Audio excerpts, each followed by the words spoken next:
So while your pasta is cooking, it's a good time to slice up our vegetables. So we're using celery sticks and a yellow onion. Yellow onions give the best flavor when you cook them. Don't taste that great when they're just raw.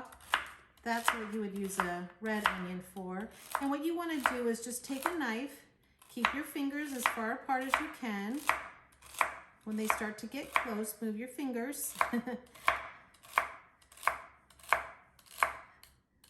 If it gets too close to the end and you're worried about your fingers, don't use that part. It's not worth it. It's not worth getting your fingers. Like right here, I'm not even gonna use that stuff. So I'm just gonna dump it in my dump bowl. I always have a dump bowl. That way it can go into the trash a little easier. To cut an onion, you basically wanna hold down pretty hard. You might need your parents' help with this. Hold it down. And then you actually have to peel the onion.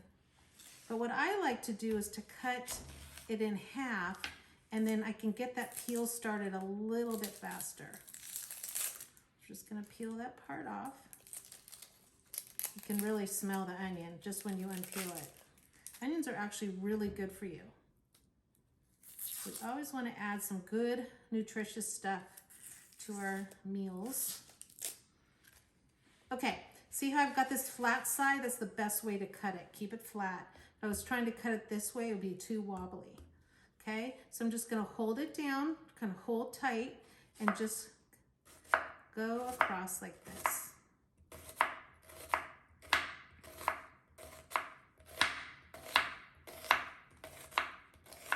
And this was a pretty large onion, so I don't have to even cut the other half, but it depends on how much you love onions, because we're going to cook these, saute them, so it's going to really bring out some flavor.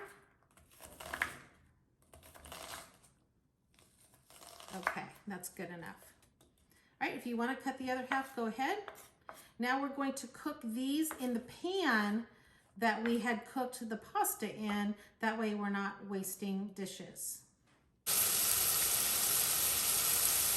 Using the same pan that I made the pasta in, I am now sauteing my celery and my onions. I melted 1 tablespoon of butter just to oil the bottom of the pan. But now what's happening is all the juices from the onion are actually creating some moisture as well. So we're going to keep cooking these until you see kind of where the onions become a little more clear looking. Some people call that translucent. Just keep cooking. It takes about 5 minutes. All right, now that we have all of our ingredients, now it's just dumping it all in the bowl. So we have our cooked noodles that we drained. It was 3 cups of noodles. We cooked them for about 15 minutes, drained them, and then we're going to put them in. Wow, that was just slid out. Did you see how fast that was? Okay, just spread those apart. Now you can add your veggies. We have our celery and our onions. Add those.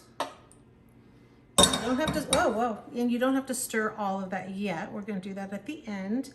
Then you have your frozen peas, adding a little bit more color, more yumminess.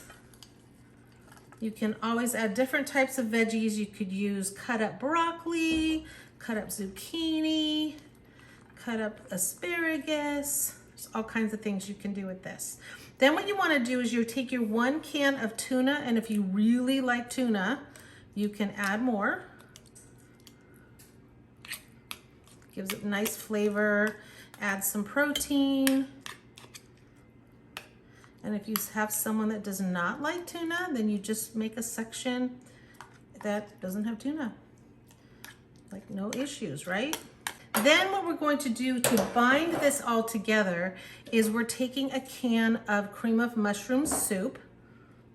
Doesn't even taste like mushroom, to be honest with you, but what it does is it's a nice binding because it has milk in it. And it's really delicious.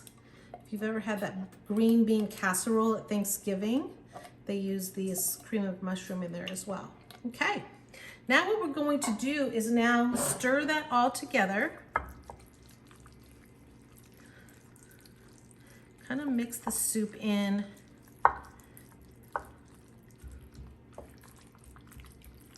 Don't worry if it splashes out, that happens.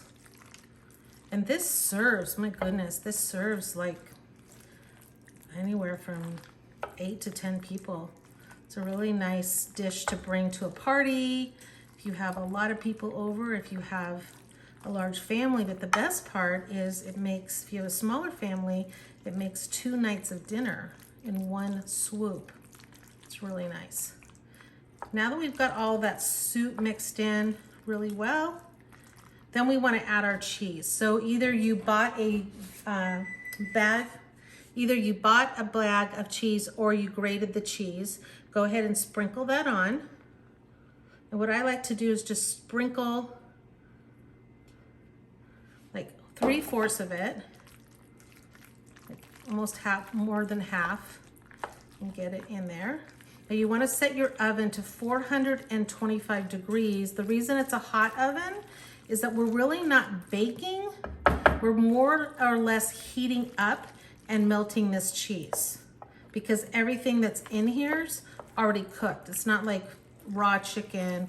The tuna has already been cooked. Our noodles have been cooked. Everything's been cooked. Okay, so what I'm going to do now is take a little bit of that leftover cheese and put it on top of, just so that it has a nice pretty color.